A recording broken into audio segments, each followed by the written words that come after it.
Tcharam, gente, minha primeira live. Estou aguardando aqui o Roberto. Cadê ele? Roberto, cadê você?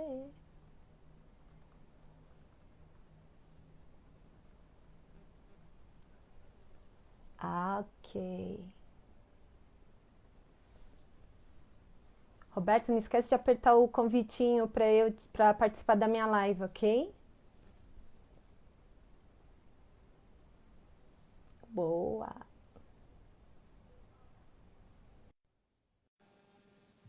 Vamos lá, vou entrar em contato com o Roberto agora. Gente, é a minha primeira live, hein? Tô cheia de script aqui, se eu gaguejar. Olha ali meu convidado. Olá, Roberto. Tudo bem? Oi, Dani. Você consegue deixar seu telefone deitadinho? Posso? Que assim a Deixa eu gente só desligar, fica. deixa eu só desligar essa porcaria aqui.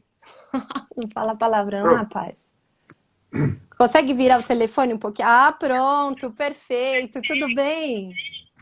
Tudo jóia. Vamos começar a bater papo. Vamos lá. Primeiro, eu gostaria de agradecer sua presença. É uma honra estar aqui com você, né? Porque muita gente também não sabe um pouquinho da sua história, como eu não sabia, e eu tive o prazer de conhecer sua história um pouco, e é por isso que eu te convidei para essa live para a gente dividir, não é? Quem não sabe, o Roberto, além de um grande velejador, ele também é um grande incentivador da vela no Brasil. E é isso que a gente também vai falar. E, Roberto, vamos agradecer a galera que vai assistir nossa live e as Ainda mais, mamães. pegar tempo do Dia das Mães para assistir dois caras falando assim. Então, obrigada a Juro. todo mundo que está assistindo e um feliz Dia das Mães a todas as Para mamães do Brasil todos aí. os Então, tá avós também, bom. né? Roberto, como você sabe, essa live é para a gente falar um pouquinho da Santos Rio, porque a Santos Rio vai fazer 70 anos este ano, né? Eu espero que tenha regata, que dê tudo certo depois no calendário, depois dessa pandemia que estamos passando. Mas antes da gente falar um pouquinho da Santos Rio, vamos falar um pouquinho de você, para as pessoas te conhecerem um pouquinho. Então, conta como você começou na vela. Bom, eu acho que eu comecei desde que eu era pequeno. Papai sempre teve barco lá em Arte Clube Paulista. E quando a gente era pequenininho, ele tinha um Seagull Cabine.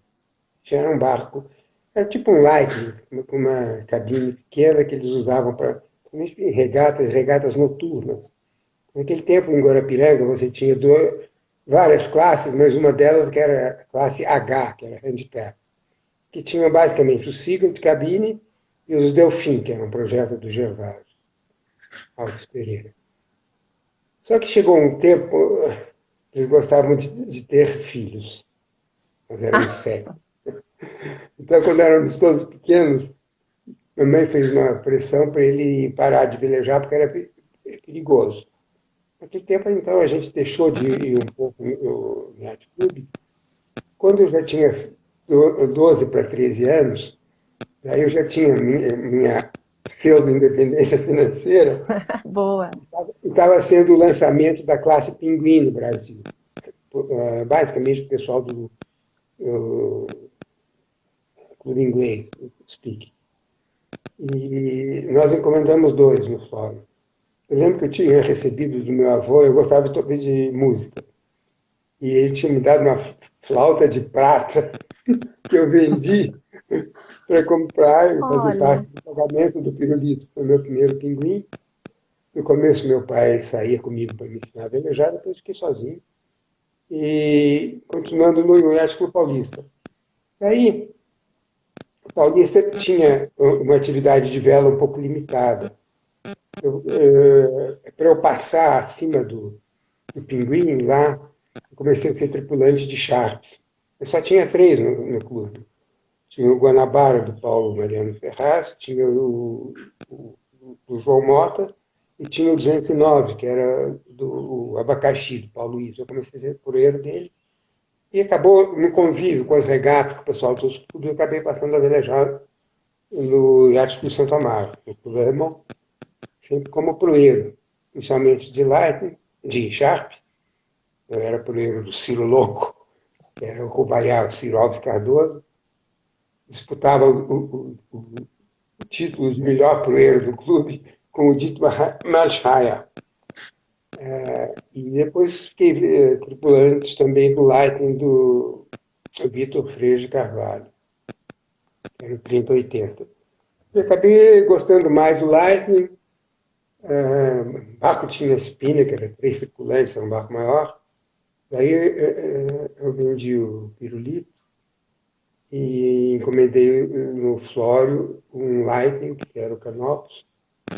Em 1957 o barco ficou pronto. E depois do Lightning, depois tive Snipe, tive. Vai mudando, né, as categorias, né? Até Acabei. chegar na oceânica. Não, no tempo de represa eu acabei quando eu tinha fim. Eu tive 2 fins. E daí, de novo, o barco ficava no Iate Clube Paulista, junto com o Bruder e com o Dino Pascolato. Éramos os 3 fins que tinha no clube. Paralelamente, quando eu comecei a ser proeiro efetivamente lá no Clube Alemão, eu notava que havia uma discriminação com relação aos proeiros, do ponto de divulgação de resultados e tudo mais. Só saía o nome dos comandantes. Uhum. Eu era amigo do Luiz Carlos, do Carlão, Mesquita, do Estadão. Então, ele acabou me dando uma mesa e uma máquina de escrever daquelas antigas, tic, tic, tic, tic. E naquele tempo o jornal não saía na segunda-feira. Ah, tá. E então eu pegava o resultado de todas as regatas no domingo. Segunda-feira eu saía da escola, eu estava fazendo a AGV, naquele tempo era no Martins Fontes, no prédio no Ministério do Trabalho. E ia direto para o Estadão e pegava os resultados todos. Naquele tempo era diferente a parte esportiva do jornal, porque a grande matéria, que ocupava às vezes mais de uma página, era o Corrida de Cavalo. Sim. Corrida de cavalo e futebol, mas basicamente era a cobertura do jockey. E aos poucos o Carlão me deu mais 2 outras atribuições, nada a ver com a vela, que era um esporte que dizia que não tinha público, que era o voleibol e o automobilismo, imagina. Eu cobria os 3. Mas basicamente, então, o que a gente fazia? Pegava os resultados, incluindo comandantes, tripulantes, todos os proeiros, e daí eu aprendi a falar alemão. Que legal. Você soletrar, como eu disse, o Dietmar Menschheier, o Hans-Helmut Thomsky e outros, você aprende a falar sem querer. Então, E por causa de falar um pouco desse alemão, eu não sei porque me veio agora, você tinha me dito também que acabou velejando com os tios do Lars, não é? Não, eu velejei contra os tios do Lars, mas isso já é uma década depois. Tá? Sim, mas vocês acabaram se encontrando na raia também, alguma história assim, não foi? Sim, inclusive nos Jogos Pan-Americanos, 63 em Chicago. Deixa eu chegar lá um pouquinho. Ok. Por causa dessa atuação no Estadão, Estado de São Paulo, eu acabei sendo chamado pelo Dr. Mariano Ferraz, que era o presidente da Federação Paulista de Vela e Motor, para ser segundo secretário da federação, substituindo o Luiz Alberto Truco, que tinha deixado o cargo. Eu tinha 16 anos nessa época, imagina ser diretor da federação com 16 anos de idade. E daí eu comecei a fazer, além da posição pela federação, a cobertura de regatas de oceano. Ah, ok. Eu corri os barcos naquele tempo eram bastante rudimentares, não tinha nada de novidade lá em Santos. Eu corri umas regatas com o mentor Muniz no Marcab, que era o antigo Santos Dumont. Eu tinha comprado o Stepanich. Corri uma Ilha dos Arvoredos no Moema, do Otávio Salles. Mas, basicamente, a gente ia lá para fazer a cobertura para o Estadão. Legal. Das regatas, e aí comecei a me envolver com o pessoal da Santos Rio. Porque quando a gente velejava na represa, você tinha uma inveja enorme daqueles que desciam para correr regata de oceano, que era fora do meu alcance, né? Achava que conseguia chegar lá. Então, você ouvia falar de barcos como o Siroco, que era uma iole vernizada, maravilhosa, o Aracati, os barcos maiores, mas a gente não conseguia chegar lá. Isso foi, então, Opa, deu uma cortadinha.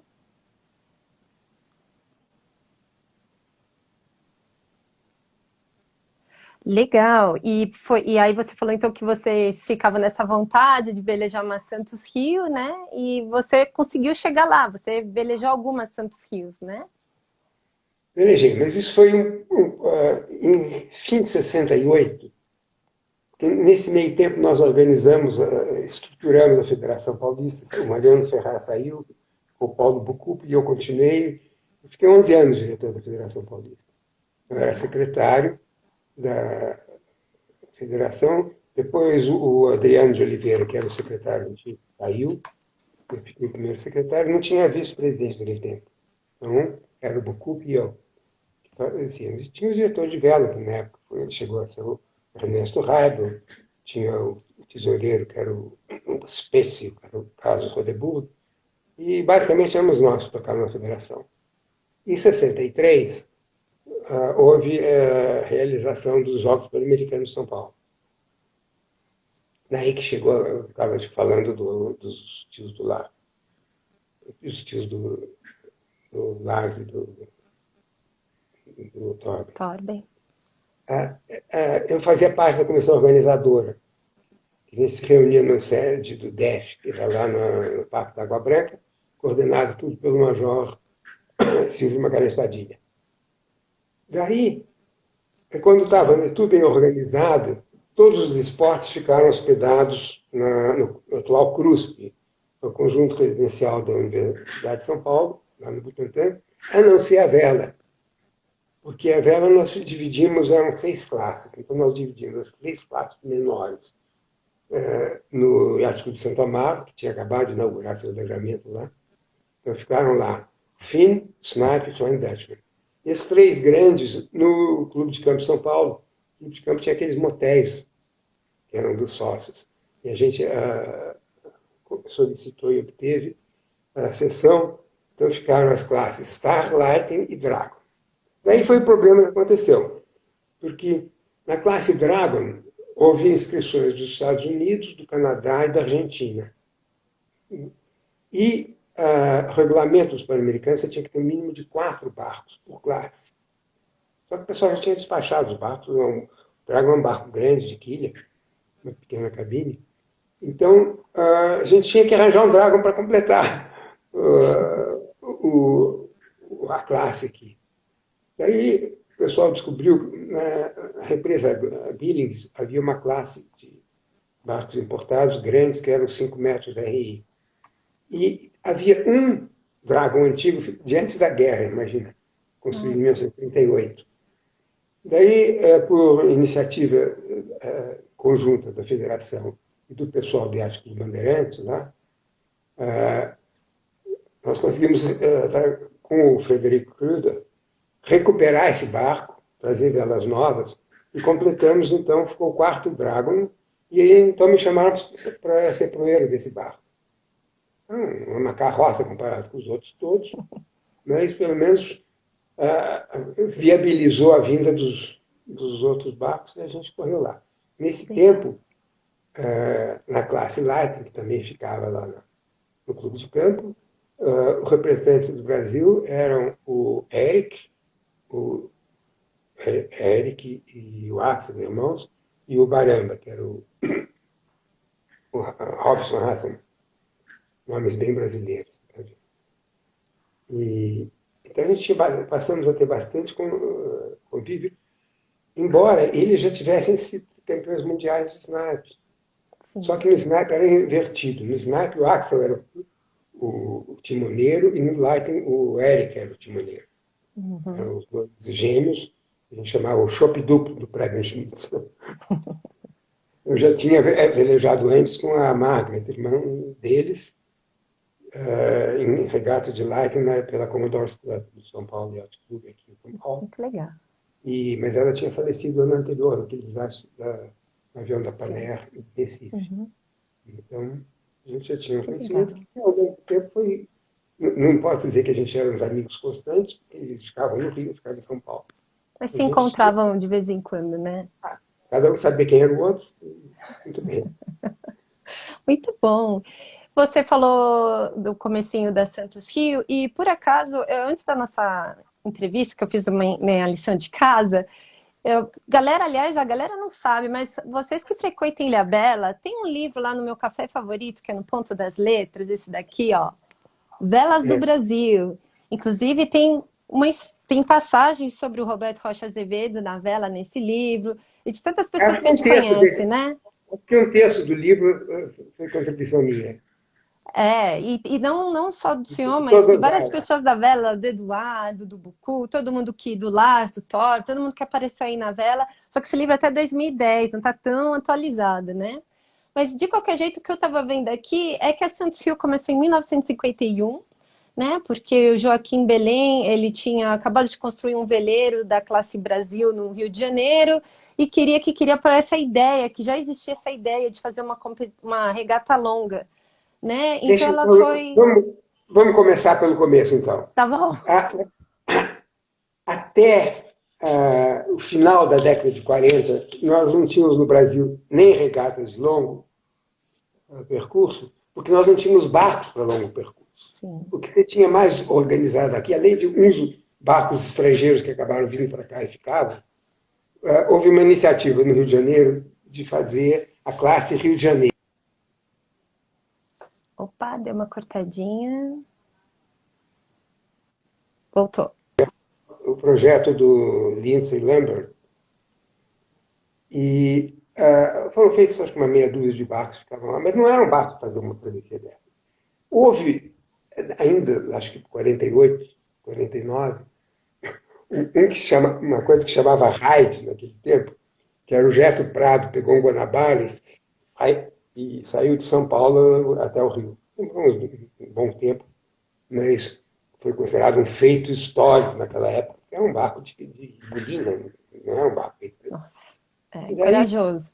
depois da Buenos Aires de 47, foi um negócio memorável, porque a chegada da regata foi transmitida ao vivo por todas as estações de rádio, tinha as revistas, todos ficaram lá chegando, porque o Vendaval, que era o grande barco brasileiro, chegou na frente.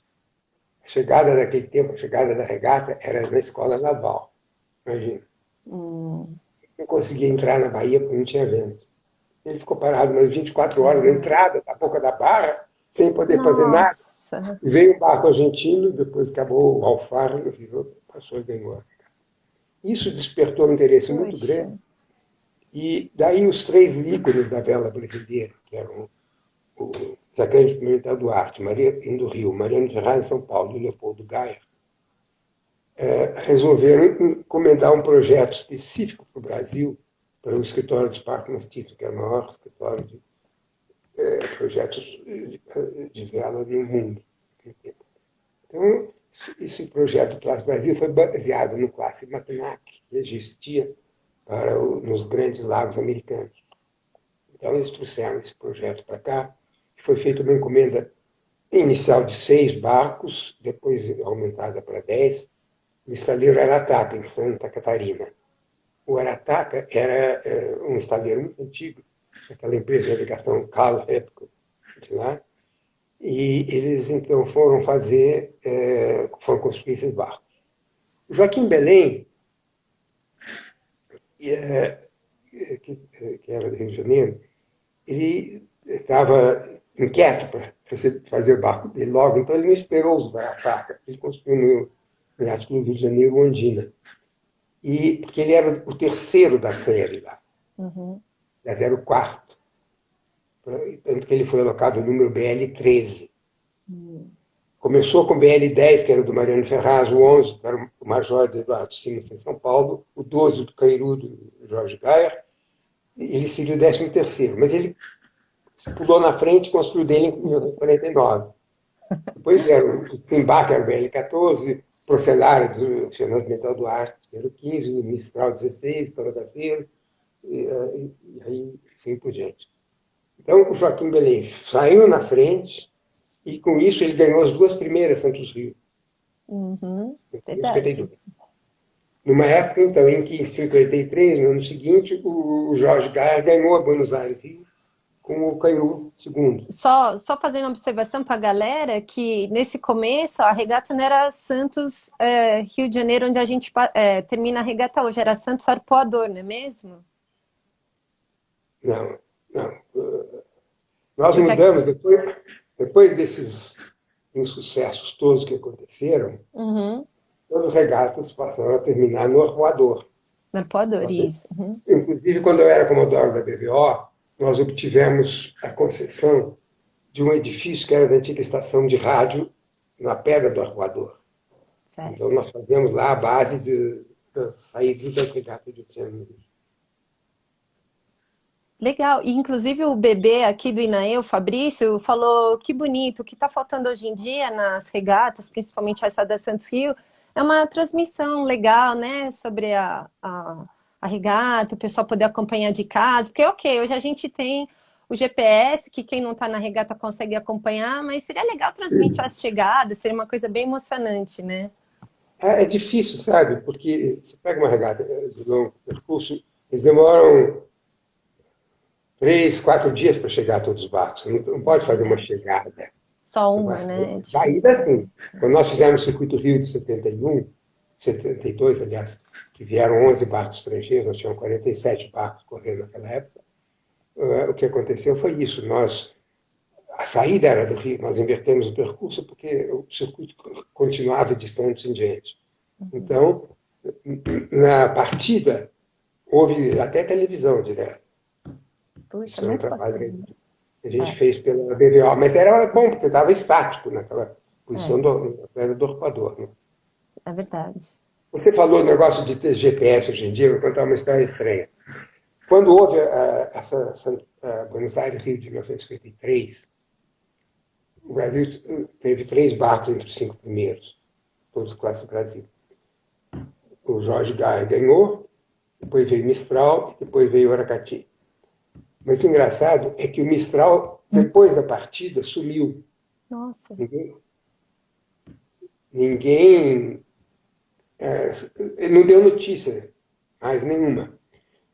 O navegador do Mistral era do pai do Alain Julier, Sim. o senhor Leon Julier. O navegador era o Jorge Pontual, que inclusive era comandante da Paner e fazia navegação astronômica nos Constellation, nos voos para a Europa. Então, eles abriram, sei lá, 200 milhas da costa e apareceram direto na chegada no Rio de Janeiro. Nossa. Então, o pessoal dizia, era o barco fantasma, porque durante os 8 ou 10 ou 12 dias da regata, ninguém sabia onde estava o Mistral. É verdade. E o Curudá no ano retrasado foi a mesma coisa, porque o pessoal pegou quase 34 nós na ponta dos bois e até ali eu estava acompanhando eles pela internet. E de repente o Rudá some. Passa todos os barcos que estavam atrás sumiram. Ainda eu comentei com um tripulante que estava em terra também. Eu falei, ai meu Deus, Deus queira que não tenha acontecido nada, porque do nada me some o sinal. E foi assim, sumiu o sinal. E só depois que a gente soube, quando eles já tinham cruzado a chegada e o Rudá foi campeão daquela regata do ano retrasado, porque infelizmente o GPS deve ter dado algum problema na transmissão e travou tudo. Então você começa a ficar preocupado, nossa, será que aconteceu alguma coisa? E por acaso ali na ponta do boi, né, como eu aprendi na vela, você tem que respeitar muito a ponta do boi ali, porque, né, fora as histórias, os ventos ali são fantásticos. Eu li aqui que teve uma Santos Rio, não sei que ano que foi, que tinha 40 nós ali na ponta do boi, com correnteza contra, dando ondas de 3 metros. Imagina, a ponta do boi é para ser respeitada ali, né? E o Rudá acabou pegando um jibe chinês, porque eles já estavam de balão, entrou uma frente fria muito forte, acabou dando um jibe chinês, o Mili ainda teve que subir lá, cortar o balão. Então, é ali que é onde tudo acontece, né? Você Foi sabe no que uma vez, spot isso. nós estávamos, acho que foi 77 ou 78. Eu estava fazendo a Santos Rio com o High Tension e aconteceu isso. Nós demos um bordo para dentro, até mais ou menos a altura das ilhas, passando ao largo de Alcatrazes e na altura da ponta do boi nós pegamos um vento no nariz de 42 nós nas rajadas. Nossa Senhora. E nós abrimos 70 milhas fora da costa, num bordo só, depois demos um bordo direto para o Equador, achando, bom, nós vamos ganhar essa regata longe, nós não tivemos vento menos de uns 25, 20 nós a regata inteira. Só que o pessoal que foi por dentro teve o mesmo vento sem o mar que nós pegamos lá fora. Ai, Então nós mas aí é acabamos sorte, né? ficando em quinto lugar, mas foi uma regata emocionante por causa do vento, de contravento o tempo todo. Nós damos só Uhum. dois bordos, praticamente, de Alcatraz até o Rio, nós damos dois bordos só. E falando que você entrou o pessoal que entra pelo canal ali de São Sebastião, aqui no livro também está escrito que antes, até 1950 na década de 50 ainda, não era considerado canal, né? Ali São Sebastião. Era só a volta à ilha mesmo. E aí eu li Não, não, ao aqui, contrário, ao contrário. Até mais ou menos 56, 57, a Ilha de São Sebastião não era considerada marca de percurso. Você podia escolher exato. por dentro ou por fora. Aí parece E que o teve um veleirinho chamado. Santos Não, Dumont. Santos Dumont, pelo senhor Stepanich, não sei como fala esse nome. Ele foi por ali e ele acabou indo bem e depois colocaram então São Sebastião como a ilha de Como percurso, né, para obrigatório. Santos Rio. Exatamente, foi muito bacana Porque isso. o Stepanich, esse barco dele era um pequeno, acho que era 34 pés, e veio um sudoeste muito forte, então ele, até por ser menor, entrou pelo canal. E com isso ele cortou todos os barcos grandes e Muito acabou esperto, infiltrado. é. Não sei se foi esperto ou foi talvez até defesa. Só foi Ele era um sorte também, velejador né? antigo, construtor de barcos conhecidíssimo. Ele sabia o que estava fazendo. É, verdade. Eu acho que quando chega ali Ilha Bela, você tem que ter muita experiência para saber se vai por fora ou vai por dentro. Na que eu fiz ano passado, a gente também foi por fora, porque o vento estava maravilhoso ali. E ali, aquele canal de São Sebastião, quando começa ali Ilha Bela e tudo, é uma coisa fantástica. Eu falo que ali acontecem fenômenos que são inexplicáveis, como aquele mini furacão que a gente teve em julho do ano passado ali, né, e que arrasou com a ilha. Então ali deve ter alguma coisa que acontece fenômenos assim incríveis. E a gente foi por fora e eu rezei quando a gente está passando perto da Ponta do Boi, que é aquela coisa, né? Lars Grael adora farol, fica aquela luz da Ponta do Boi ali. Eu falava, meu Deus, eu só falava pro Mário, olha, quando a gente começar a chegar lá perto, eu vou descer, hein? Eu não quero ficar aqui para ficar me estressada. Mas como eu tive muita sorte nessa Santos Rio que eu fiz, que foi só um bordo, foi super tranquila, a gente passou pela Ponta dos Bois. De qualquer jeito, quando eu fiz a minha primeira regata na Volta à Ilha Bela, o comandante com quem eu estava falou para mim que sempre que eu passasse pela Ponta dos Bois, eu tinha que dar um minuto, fazer uma oração ali em respeito. E eu fiz aquela oração e graças a Deus a gente passou ali sem nenhum problema, porque ali é complicado aquele ponto da ilha, né? E, que mais? Conte. Bom, aí você estava me contando umas histórias sobre a Santos Rio, que nem esse veleiro pirata que sumiu do spot, foi aparecer só na chegada. Eu li aqui que em Ele era Buenos 1960. Aires, viu? Ah, Buenos Ele era Aires Rio. Buenos Aires. E sobre essas histórias de veleiros que somem, acontecem algo durante a regata, sobre a Santos Rio, eu li que em 1963 o veleiro Cangrejo, de Peter Rivers, ele foi alborado por um navio mercante não identificado. E 3 homens, além do comandante, caíram no mar e ainda saíram ilesos do acidente, né? Então, tem muitas histórias que acontecem durante essa Santos Rio aí, né? Não sei se aconteceu alguma história que você lembre, que marcou a Santos Rio até a época que você velejou também. Muitos barcos Ah, também se quebram, né? Não conseguem terminar a regata. uma vez, a última vez que eu corri, nós estávamos no barco do Gil Sousa Ramos, pai do Eduardo, que era o Caramatu, e era um Fast 345. Estava um vento corrente e mar muito forte. E o Fast 345, o normal de série, que não tem a quilha longa e pesada, tem uma maceração menor. Nós ficamos quase 24 horas caturrando através da entrada da Baía da Ilha Grande, não conseguimos progredir nada, acabamos arribando em Angra dos Reis, porque você não conseguia andar com o barco. Uma É, coisa estranha. Agora, mais engraçado, tudo isso uma vez eu te contei, aconteceu com o Siroco. O Bruno Ronagro, é o dono do Siroco, ele, na véspera da saída da Santos Rio, ele teve um desentendimento, os tripulantes todos abandonaram o barco. nossa. Ele não teve dúvida, pegou o Lucas Jonca, que era o marinheiro fiel dele, que era um homem de 7 instrumentos, foi legal, os dois foram na via requisito da Fantástico. família, correram só os dois, um barco de 48 pés, ganharam a regata. Não, você tá brincando mesmo?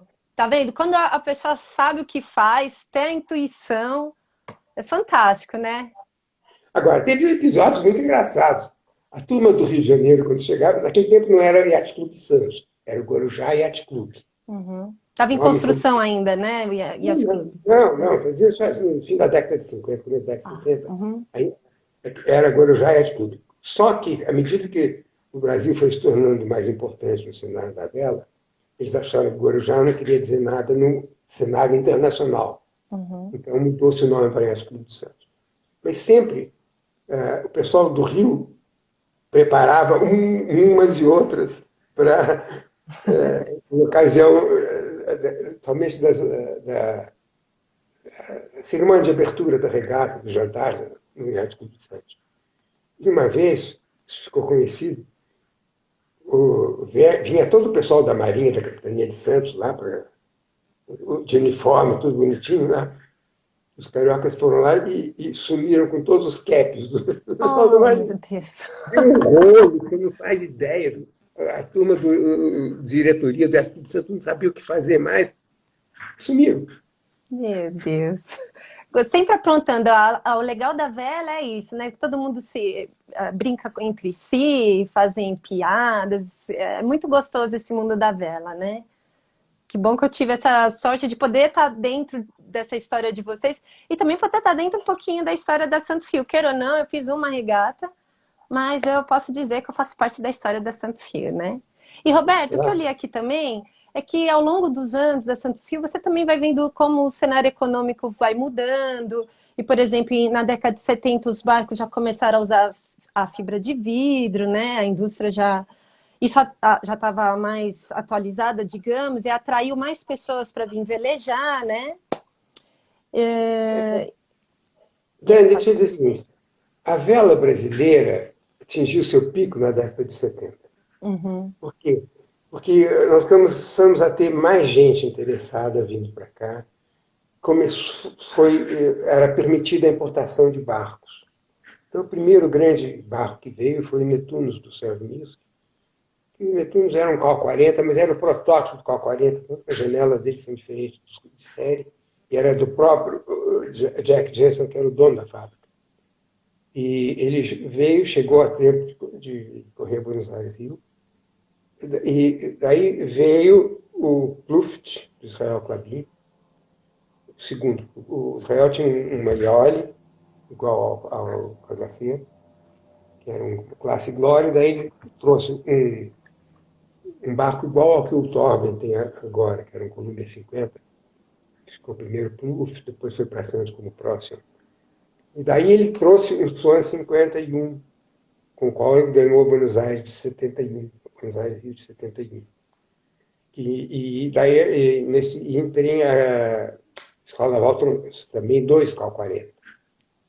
Daí começou a ser liberada a importação. O que aconteceu? O Mário Bessi, junto com o Jacques Mille, eles trouxeram uns 20 arpejos. Eu comecei a trazer barcos de fora também. Eu trouxe o Saravá primeiro, que era o meu. O Parker Gilbert trouxe o Seven, que era o Cal 43. E daí nós vendemos no conjunto uns 12 barcos entre Caos e Ranger aqui. O Sérgio Lacerda importou um Erickson 39. Houve outros, como o Tuna, outros 2 Swan 43, além do Vavatu 2. E daí decolou, porque com o Saga novo, uhum. Lawrence foi receber o barco nos Estados Unidos, o Onion Patch, em 1972. E ganhou do Carisma, que era do Jess Phillips, que era o barco top nos Estados Unidos.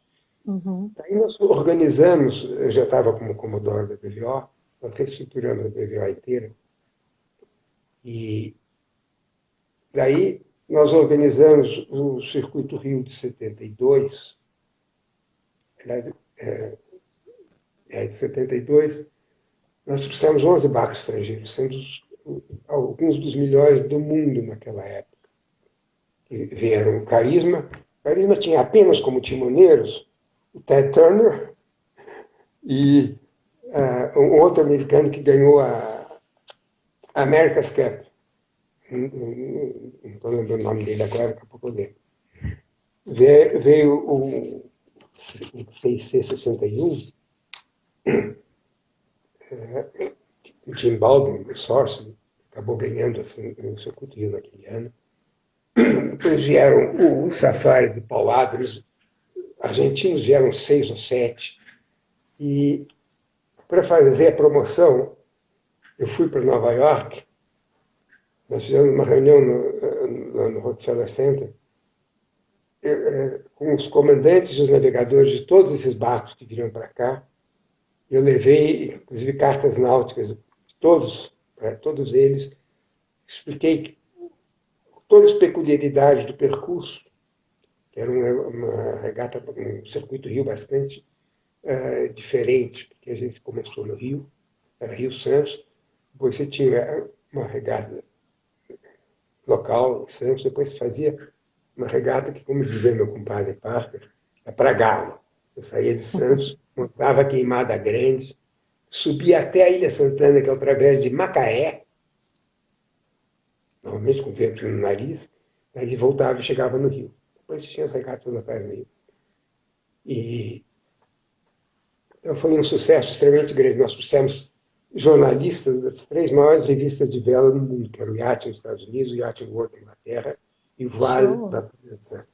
Né? Muito E, legal. daí, e também nós trouxemos o Alan Green, que era o secretário adjunto do Royal Ocean Racing Club. Ele ficou 6 meses aqui ajudando a reestruturar toda a vela de oceano no Brasil.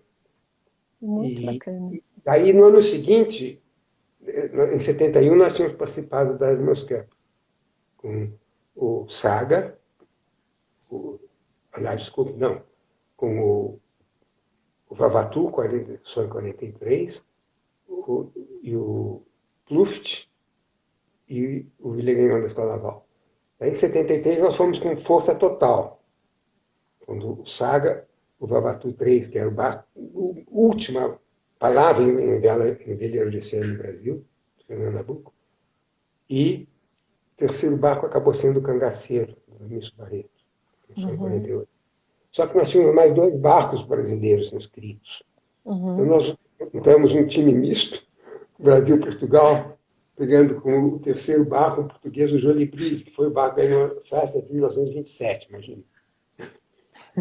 Ou seja, nós tivemos 5 barcos brasileiros. Né? Nossa. Depois, no ano seguinte, o Saga participou novamente da Regata de Bermuda. E depois, em 75, nós participamos com uma equipe mais Ó, ou menos. o Casais está dizendo que ele estava a bordo do Villegagnon, que é da Escola Naval, A não Vila é? ganhou. É. O Oscar Matoso Maia era o comandante, né, Casai? Muita história envolvida aqui. Puxa, muito bacana. E o Miller perguntou que ele já ouviu dizer que antes a regata era Rio Santos, não Santos Rio, né? Não, não. Nós fizemos 2 inversões da regata. Uma foi em 54, por causa do 4º centenário de São Paulo, então passou Ah, ok. Rio Santos. E essa de 72 no Circuito Rio. O Circuito Rio é bom dizer, porque esse ano está fazendo 50 anos. Verdade. O Circuito Rio, a gente começou pela BVO com a ideia de fazer algo por equipes. Então, nós nos baseamos na regulamentação da Admiral's Cup, da Southern Cross Cup na Austrália e do SORC nos Estados Unidos. E no primeiro ano realmente foi. O Grupo Novo Mundo deu um troféu para a equipe de 3 barcos também. Tanto que eu fiz parte da equipe vencedora. Nossa equipe era o Saravá, o Pluft e o Netunos. Então nós ganhamos esse troféu. Mas depois ficou muito difícil manter como equipe. Tanto que hoje em dia essas outras regatas de equipe também acabaram sumindo no tempo. A própria Hermes Cup hoje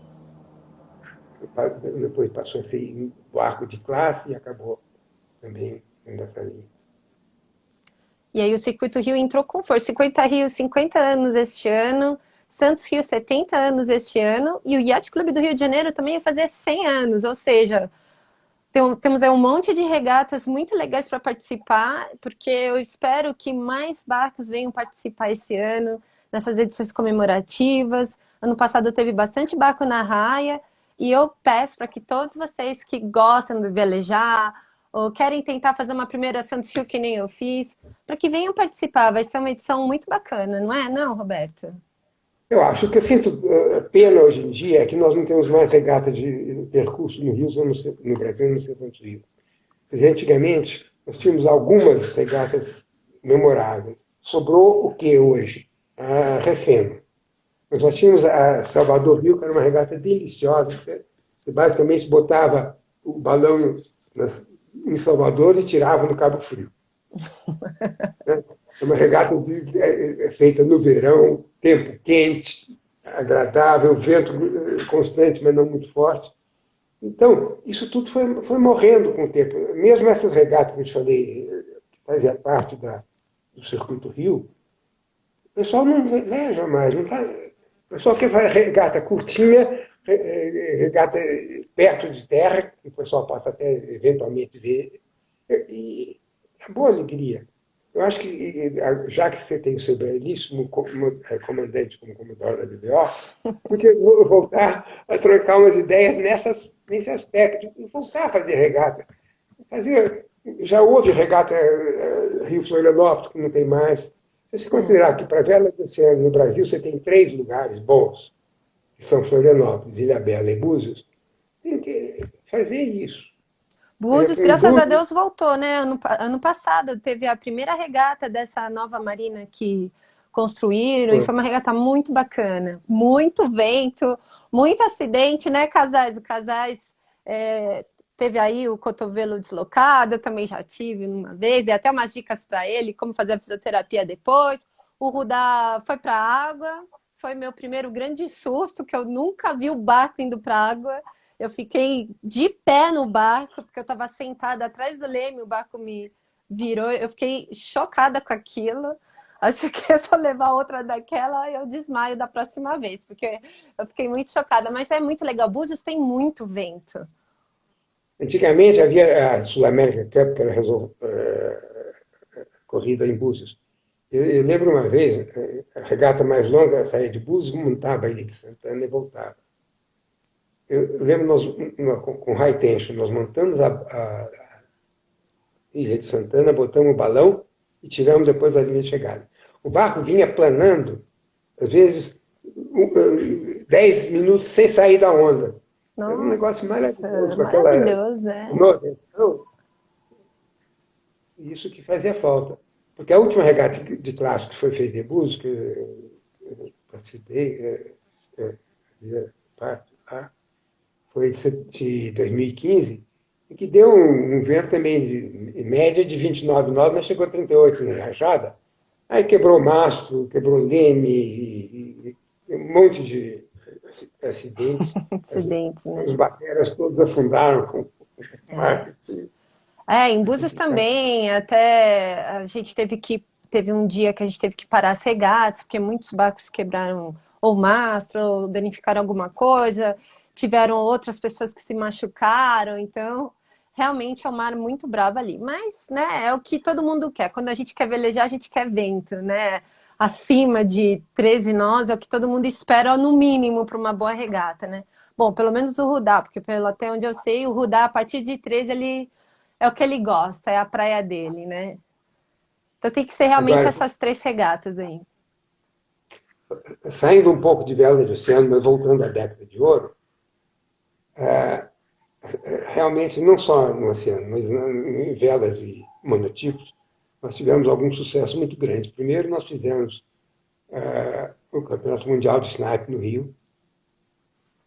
Eu não vou contar o número de pan-americanos que o Brasil ganhou de medalha, tudo isso foi uma vergonha. Em 71, na Colômbia, nós ganhamos ouro em todas as classes. Fantástico. Mas nós fizemos o Mundial de Sniper no Rio, em 71, depois nós trouxemos a classe laser e fizemos o Mundial de Laser aqui, que foi feito em Cabo Frio, imagina, em 1976, que foi um sucesso total, porque lá nós fizemos uma coisa diferente. Nós, se fosse fazer um campeonato no Rio, às 5 da tarde acabava a regata, 5:01 não tinha mais ninguém no clube, lógico, a cidade turística, grande. Então lá nós bloqueamos os 2 hotéis, os 2 clubes, o Yacht Clube do Rio de Janeiro e o Yacht Clube de Cabo Frio, e o pessoal não tinha por onde ir, então ficar lá. Criou uma camaradagem tão grande que até hoje se fala desse campeonato. Tínhamos 104 barcos, primeira vez. Bastante, né? Muito bacana isso. Depois nós começamos um esquema de preparação olímpica, depois da de 72 em Munique, Regatas Forenquil. E a primeira vez nós criamos na confederação um técnico. Realmente só não tinha assim, um barqueiro, que era o Veca, que ia, porque os barcos eram de madeira, ele era carpinteiro naval. E daí nós criamos a figura do técnico. O primeiro técnico que a gente contratou na confederação foi o Boris Osterman. E depois começamos uma preparação para a Olimpíada de 80, que começou logo depois da de 76. Ou seja, todas as semanas pré-olímpicas anteriores à de Tallinn, à Olimpíada de 80, pessoal, a gente mandava equipes em todas as classes, o pessoal passou a conhecer as condições de vento, de maré, de corrente, de cada local, e isso foi uma das razões muito grandes para o nosso sucesso. Nós conseguimos 2 medalhas de ouro. Naquele ano, o Brasil foi o primeiro país no ranking da antiga IRO, que era International Yacht. E o Brasil é super bem na vela, né? Temos só campeões olímpicos no nosso esporte. Isso é maravilhoso, né? É um dos poucos países que se elege 12 meses por ano. É verdade, com É certeza. verdade. Uma vez eu estava discutindo com o Ted Turner. O meu Saravá foi o barco dele nos Estados Unidos. Era o Vamp X-10. Um dia eu estava conversando com ele fazia parte da tripulação do Carisma, que era o grande rival do Saga. O Saga bateu eles na Olimpíada de 72, ganhou no Circuito Rio, ganhou na festa. Né? Então, ele dizia, mas qual a diferença? Eu disse, Ted, quantos meses por ano vocês elegem? Ele disse, 4 a 6. Então a gente eleja 12. A população nossa tem que estar mais bem ajustada que a de vocês. Vocês pegam os profissionais em cima da hora, porque você tem nome bonito, não vai funcionar. É verdade. E que o Fabrício está falando aqui, ó, que a vela é o esporte olímpico que mais traz medalhas para o país, né? Justamente por causa que o Roberto está falando, a gente consegue velejar 12 meses ao ano, né? E o pessoal consegue se preparar mais, não é? E Roberto, eu não sei quanto tempo dura uma live, me falaram que o máximo é 1 hora, então como falta 10 minutinhos, eu gostaria da gente já estar meio que terminando aqui, porque senão vai cortar a nossa entrevista sem terminar, e eu não gostaria disso, eu quero que fique um arquivo bem legal aqui. Só dizendo mais um pouquinho da Santos Rio, então, que né, a partir do ano 2000, a gente teve todas essas pessoas maravilhosas que a gente conhece hoje, ganhando a Santos Rio, né, desde Torben, Lars, Eduardo Souza Ramos, temos aqui o Sérgio Mirski, até 2010 ele foi o comandante que mais fez Santos Rio, né, conforme o livro está dizendo aqui. E o Roberto Pelicano também, né? Parece que ele ganhou até aqui 6 fitas azuis em 2010. Não sei como está a atualização para hoje, né? Tem o Rudá também, né? Eu sei que o Rudá tem 6 vitórias na Santos Rio, sendo 2 na taça.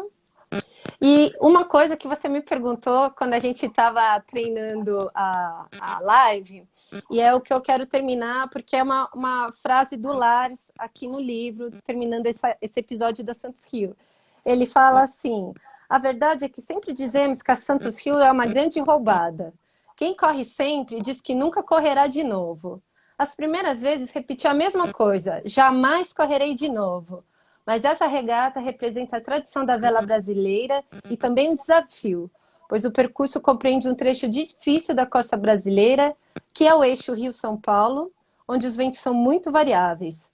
Por tudo isso, tão importante. No início eu dizia que não ia correr mais, mas hoje eu assumo. Pode ser roubada, mas ano que vem eu corro de novo.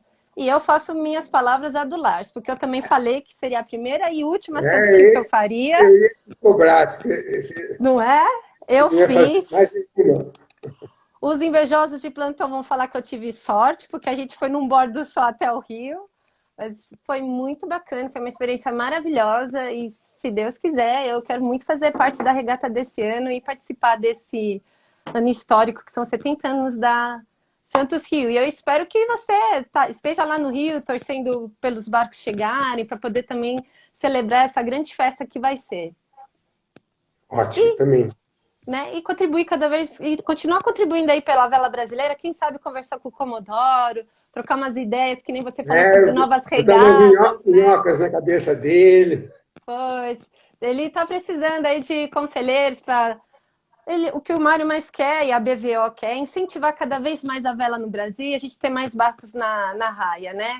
Então, tomara que todo mundo possa unir forças e a gente faça desse esporte uma coisa gigante, muito legal para o país todo. Eu também acho. E torçamos todos para isso. Roberto, amei a live.